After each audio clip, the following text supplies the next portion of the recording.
Hello friends, welcome back to trading with peace and I hope you guys are trading with peace. इस video में हम एक stock के बारे में बात करेंगे जो अभी चल रहा है 1 रुपया 12 पैसे पे, और स्टॉक का नाम है यामिनी इन्वेस्टमेंट कंपनी। तो कई लोगों ने यानी इंस्टाग्राम पे, अगर आपको चाहिए कि आप भी अपना शेयर का रिव्यू करवाएं तो आप मुझे इंस्टाग्राम पे पिंग कर सकते हैं, एंड एज़ पर अवेलेबिलिटी मैं उस पर एक एनालिसिस ज़रूर करूँगा अगर मुझे उसमें कुछ अच्छा लगता है। This video is only for your education purpose. अगर वीडियो अच्छी लगे तो प्लीज़ लाइक करना, चैनल को सब्सक्राइब करना। तो स्टॉक का नाम है यामिनी इन्वेस्टमेंट।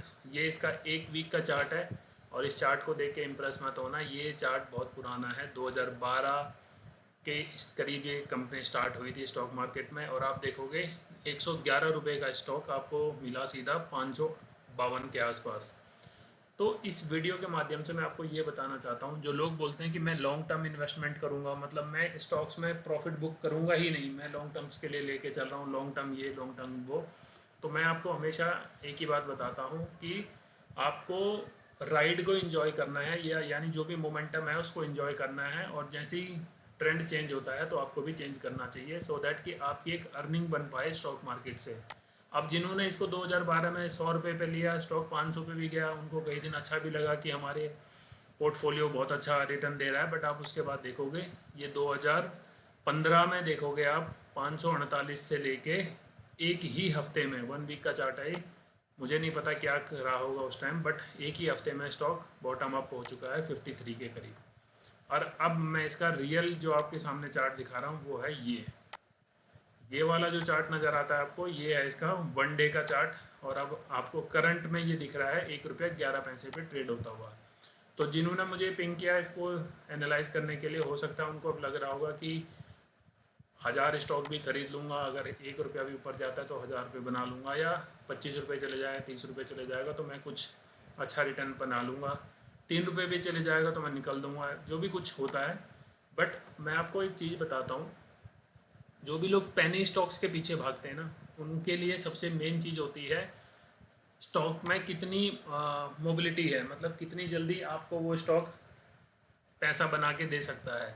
अब आपने इस स्टॉक को लेट से 1 रुपया 11 पैसे पे ख़रीद लिया, और हो सकता है 3 रुपये पे भी जाएगा, बट आपको वहाँ पे कोई बायर मिलेगा ही नहीं। तो इसलिए मोमेंटम आपको रखना चाहिए जब भी स्टॉक आप ख़रीदते हैं। तो मेरी अगर आप एक एडवाइस माने तो ऐसे स्टॉक्स को आप अवॉइड ही करें, और अगर आपको ख़रीदना भी है तो इन स्टॉक्स को आपको अपने रिस्क मैनेजमेंट के अकॉर्डिंग ही ख़रीदना चाहिए।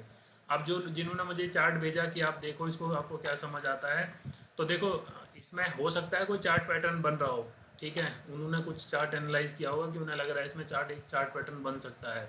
बट अभी मैं आपको सही बताऊं तो मुझे ऐसा इसमें कोई चार्ट पैटर्न नज़र नहीं आता। बट एक ये रेंज है, देखोगे आप, ये रेंज एक अच्छी खासी रेंज है इसकी, और स्टॉक इसी के आसपास ट्रेड कर रहा है। और यहाँ से अभी आपने थोड़ा सा ऊपर देखा इसको जाते हुए। तो अगर आपको ख़रीदना है, जो भी ये जिन्होंने ये वीडियो की रिक्वेस्ट की थी वो देख सकते हैं, अगर उनको लग रहा है कि ख़रीदना है, उनका रिस्क मैनेजमेंट उनको अलाउ करता है कि अगर जो ये पैसे डाल रहे हैं उनकी उन्हें कोई ख़ास ज़रूरत नहीं है, तो वो इसको ख़रीद सकते हैं, ठीक है। बट मेरी कोई इसमें एडवाइस नहीं है। मैं कभी भी 50 रुपये से नीचे वाले जो स्टॉक्स होते हैं उनके लिए ना मैं एनालिसिस करता हूँ, ना ही मैं उन्हें किसी को रिकमेंड करता हूँ बाय करने के लिए।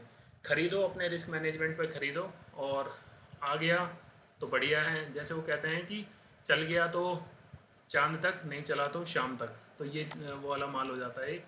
और अगर हम इस कंपनी का फंडामेंटल देखें तो 58 करोड़ की इसका मार्केट कैप है, जिसके अगेंस्ट में इनके पास 15 करोड़ का रिजर्व है। सीधा हम आते हैं इसके P&L पे, क्योंकि वो सबसे इंपॉर्टेंट चीज़ होता है। तो आप देखोगे 2013-15 जहाँ पे हमने बात की कि 548 के करीब ये स्टॉक पहुँच चुका था, तो वहाँ पे भी कंपनी की बुक्स में कोई खासा प्रॉफिट था नहीं। तो मुझे नहीं समझ आया उस टाइम लोगों ने क्या देख के इस स्टॉक को ख़रीदा था। और अगर हम मार्च 2024 की बात करें तब भी कोई खासा इसमें ग्रोथ दिखी नहीं रही।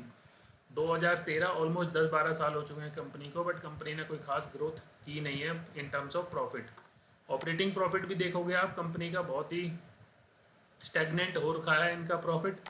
और लास्ट जो अभी अपना ईयर क्लोज हुआ उसमें भी इन्होंने -1 करोड़ का, ऑलमोस्ट 2 करोड़ का इनका लॉस है for that particular year. Investors की बात करोगे आप इसमें, तो ये है हमारे पास इन्वेस्टर्स, सबसे ज़्यादा पब्लिक की होल्डिंग है। और प्रमोटर को अपनी कंपनी पे बिल्कुल विश्वास नहीं है, बट हम जैसे लोग पब्लिक को बहुत ज़्यादा विश्वास है, तो इसलिए देखो उनके पास कितनी भर भर के होल्डिंग है।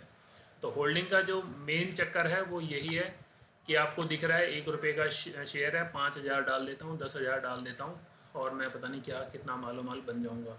तो ये जो मैं आपको बता रहा था, देखो यहाँ से एग्ज़िट होने का टाइम मिलेगा ही नहीं क्योंकि लोअर सर्किट हिट करते जाते हैं। तो आई होप आप समझ चुके होंगे हम क्या बात करना चाहते हैं इस वीडियो में।